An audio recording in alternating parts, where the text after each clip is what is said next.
Samia Suluhu, heshimu wa Kenya number 1. Kwa sababu sisi wa Kenya ndio tunafanya hata hawa na muziki wana trend Kenya mzima hapa na East Africa. Sisi ndio tunawainua. Hawa kina Diamond anaenda huko anakula na pididi kwa matako, wanarudi kwa inji yako. Heshimu wa Kenya. Historia wa Kenya, hakuna mwanamuziki amekulwa na mtu kwa matako. Diamond ameenda akakula kwa matako, ako kwa kampeni yako na anakuchapia ngoma. Heshimu wa Kenya. Wewe ni mama ambao umechukua ofisi wakati president mwenye alikuwa kwa power alikufa. Haujachaguliwa. Wewe unasumbua Tundu Lissu kwa sababu unaogopa kwenda kwa debe na Tundu Lissu. Ukiguza Martha Karua umeguza Kenya, wa Kenya wote.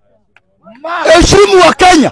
Na ukiendelea hivyo venye umetuambia atutusiganyage huko Tanzania, sisi hatuna haja na Tanzania, but ile kitu na kuashua Boni Mwaitaje pia asikanyage hapa Kenya.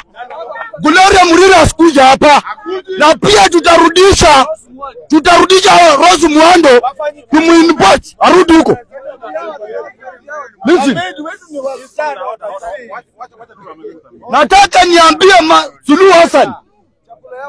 Suluhu Hassan, sisi kama wa Kenya tunaheshimu sheria na tunajiheshimu.